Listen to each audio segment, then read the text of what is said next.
सबसे बड़ा मिथ्यात्व ये है, देह का मतलब ये शरीर, इस शरीर को अपना माना। यदि हम देवगति में गए तो देव के शरीर को अपना माना, गति को अपना माना। मनुष्य बन गए तो मनुष्य देह को अपना माना। पशु गति में गए तो पशु को अपना माना। और नरक गति में गए तो नरक का नेरिया भी वहीं रहना चाहता है, सुख चाहता है वहीं, उसको वही देह अच्छी लगती है। एक कीड़ा, गंदी नाली का कीड़ा, वो भी बाहर से निकलना नहीं चाहता, उसको वही जगह अच्छी लगती है। ये है हमारा अनादिकाल का मिथ्यात्व कि जो शरीर मिला उस शरीर को अपना मान करके जन्म जन्म जन्म जन्म गवा दिए। अब सत्य को पाना है तो इससे बाहर निकलिए कि कैसे मैं सत्य को प्राप्त कर सकता हूँ। क्या है सत्य?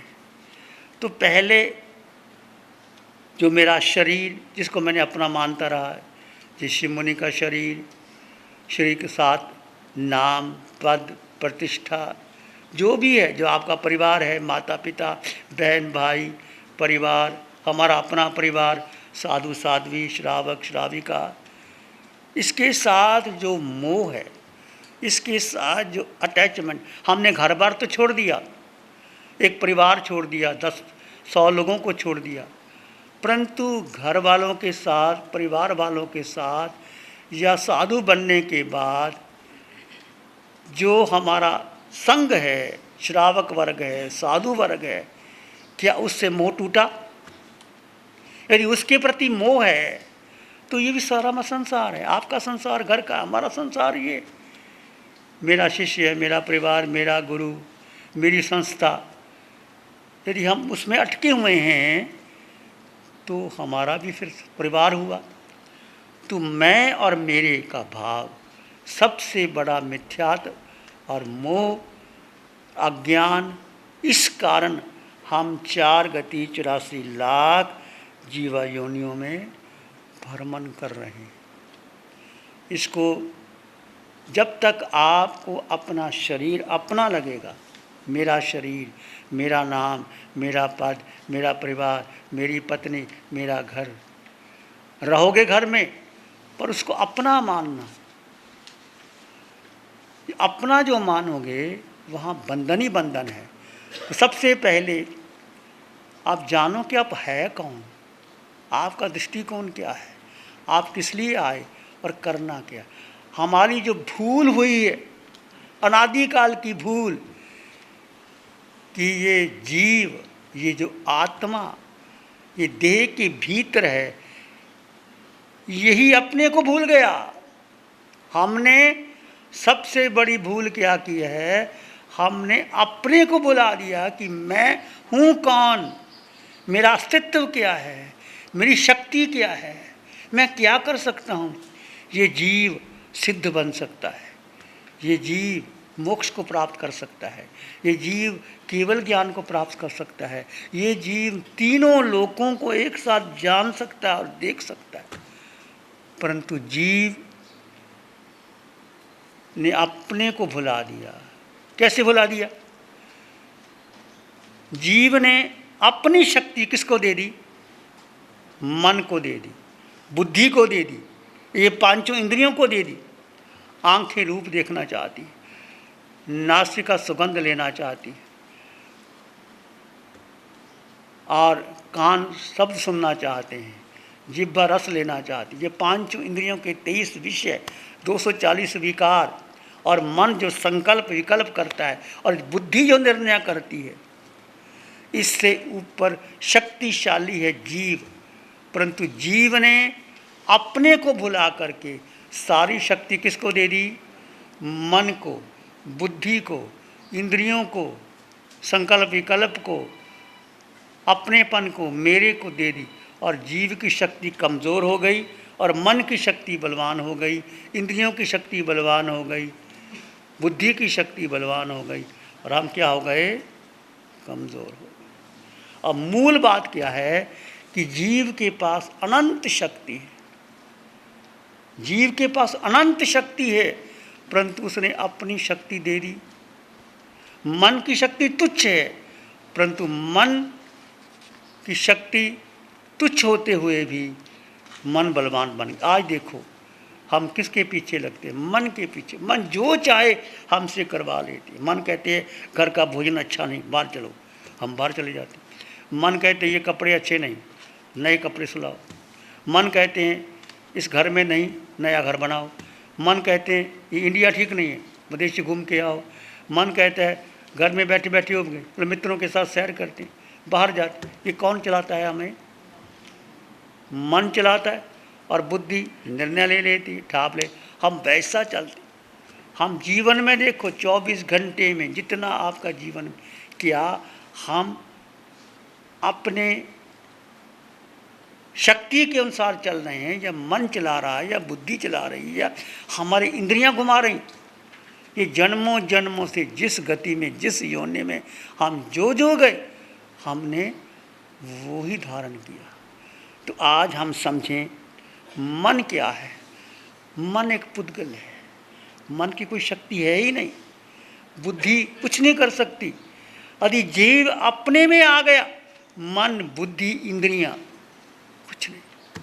इसलिए जब आप ध्यान में बैठते हैं तो पहली सूचना ये होती है कि जीव तुम अपने में आ जाओ और मन को, बुद्धि को, इंद्रियों को, संस्कारों को, धारणाओं को, परंपराओं को, विचारों को, जो भरा है खोपड़ी के अंदर, वो बाहर निकाल दो। वो कचरा है, उस कचरे को हम संभाल के रखते।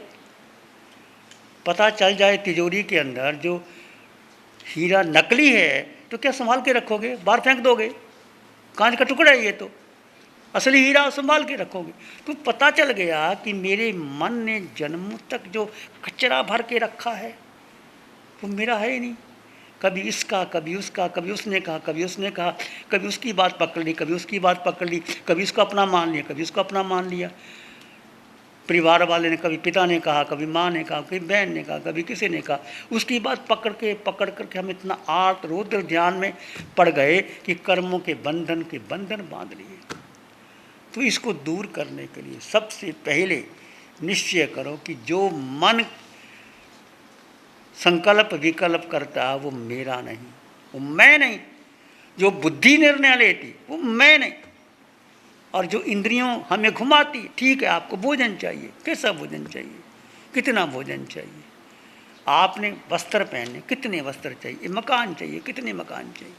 जो आवश्यकता है वो ज़रूरी है, आप ले सकते हैं शरीर को, परंतु आवश्यकता इच्छाएं की जो पूर्ति नहीं होती उसमें हम आगे से आगे भ्रमण करते रहते हैं। तो पहले समझो एक जीव सत्य क्या है। तीनों लोकों में, तीनों कालों में एक ही सत्य है।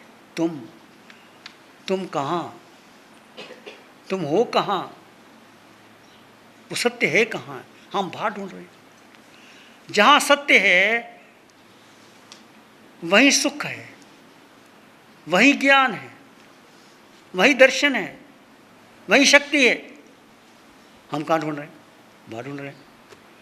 तो अभी तक हमें पक्का विश्वास, श्रद्धा ही नहीं हुई। सत्य कहो, सम्यक दर्शन कहो, सत्य की प्राप्ति कहो, अलग अलग चर्चा होगी इसके ऊपर। अब सत्य क्या है? सत्य तुम्हारे पास था, है, रहेगा।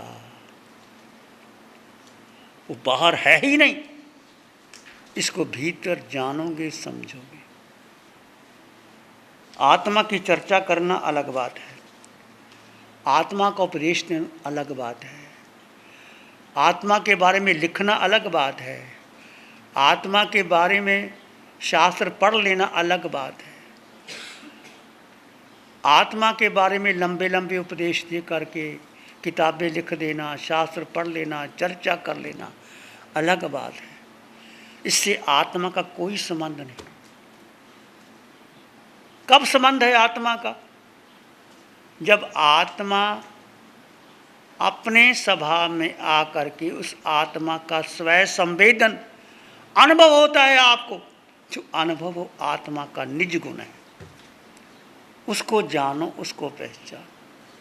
तो चर्चा तो मैंने आपने बहुत बार की भगवान के समोसरण में गए। भगवान स्वयं कहते हैं आप समोसरण में आए, हमने आपको देशना दी, बोध करवाया। सभी तीर्थंकर भगवान, सबकी वाणी एक, इस धम्मो सनातनो, सत्य एक है। ए जीवात्मा तो अपने को जान, अपने को पहचान, सब कुछ तेरे पास तेरे भीतर है। पर हमारे भीतर जो असत्य का, जब मिथ्यात्व का, अज्ञान का इतना भारी ऊपर बोझ लगा होता है या पर्दा लगा होता है कि हम पहचान ही नहीं पाते। भगवान के समोसरण में आप भी गए होंगे, मैं भी गया, पर वो पहचाना नहीं, बोध नहीं हुआ। और अब यदि पंचम काल में आपने भगवान की वाणी सुनी, शिवर किए, सत्य का बोध आपको होता है, तो उसको जानिए, पहचानिए, उसका अनुभव कीजिए, आपका अपना अनुभव। मिश्री तुमने खाई नहीं, लोग 1000 बार कह दे मीठी होती, तो क्या फ़र्क पड़ता है? जब मिश्री की डली और नमक की डली पास पास में पड़ी है, दोनों दूर से लगता है कि मिश्री कौन सी है, नमक की डली भी वैसी और मिश्री की डली भी वैसी। परंतु जब आप स्वयं चख लेते हैं, खा लेते हैं, तो मिश्री मीठी लगती है, नमक कड़वा लगता है, नमक को दूर कर देते हो, मिश्री खा लेते हो। तो वो खाना का मतलब अनुभव करना, स्वय संवेदन, आत्मा का स्वय संवेदन अनुभव होना, वो है आत्मा की प्रतीति, आत्मा की रुचि, आत्मा में ठहरना और आत्मा में होना। तो उस आत्मा का अनुभव कैसे हो आपको, इस पर थोड़ा हम चर्चा करेंगे। आत्मा, भगवान महावीर से गंधर्व गौतम ने प्रश्न किया, प्रभु बहुत धर्म है, बहुत पुस्तकें हैं, बहुत धर्म गुरु हैं, कितने धर्म गुरु भारत में देखो, विश्व में देखो, बहुत धर्म गुरु, बहुत पुस्तकें हैं, बहुत पुस्तकों की चर्चाएं हैं, तो हम किसको अपना माने, किस गुरु के पास जाएं, कौन सी पुस्तक पढ़ें, कौन से स्थानक में बैठें कि जहां हमें सच्चा धर्म, शुद्ध धर्म मिले। तो भगवान महावीर ने नहीं कहा हे गौतम जो मैं कहता हूँ वो धर्म सच है, भगवान कभी स्वयं कहते नहीं। भगवान ने कहा हे गौतम, किसी भी शास्त्र पढ़ने से पहले, किसी भी धर्म गुरु से जाने से पहले, किसी बोधि वचन को सुनने से पहले, किसी स्थानक में जाने से पहले, तू पहले अपने मन को टटोल। तेरा हृदय शुद्ध है, निर्मल है, पवित्र है, निर्मल है, पवित्र है, शुद्ध है, तू कोई भी ग्रंथ पढ़ लेगा, किसी भी गुरु के पास चला जाएगा, कहीं भी बैठ जाएगा, तो धर्म की प्राप्ति हो जाएगी। कितना सुंदर भगवान महावीर ने 2600 वर्ष पहले उत्तर दिया। वो उत्तर आज भी मेरे लिए बहुत बहुत ग्रहणकारी है। तो हम कुछ भी पढ़ते हैं, सुनते हैं, लिखते हैं, ध्यान करते हैं, प्रवचन सुनते हैं, तो पहले अपने मन को टटोलो। मन में कहीं राग द्वेष तो नहीं, मोह तो नहीं, मिथ्यात्व तो नहीं, अज्ञान तो नहीं। मन उलझा हुआ है तो आप कुछ भी नहीं कर सकते। यदि मन स्वच्छ है, निर्मल है, तो सब कुछ कर सकते हैं। प्यारी गुरुवाणी है, बड़ी ही सुहानी। नमो अरिहंतानंग, नमो सिद्धानंग, नमो आर्यनंग, नमो जयनंग, नमो लोय सब सावनंग, धम्मो मंगल मुखी धमा हिंसा संयमो तबो देवावित्तं नमं संति जसु धम्म श्यामनो। श्री चत्तारी मंगलम, अरहंता मंगलम, सिद्धा मंगलम, साहु मंगलम, केवली पाणत्तो धम्मो मंगलम। चत्तारी लोग उत्तमा, अरहंता लोग उत्तमा, सिद्धा लोग उत्तमा, साहु लोग उत्तमा, केवली पाणत्तो धम्मो लोग उत्तमा। चत्तारी शरणं पवज्जामि, अरहंते शरणं पवज्जामि, सिद्धे शरणं पवज्जामि, साहु शरणं पवज्जामि, केवली पाणत्तं धम्मं शरणं पवज्जामि। चार है शरण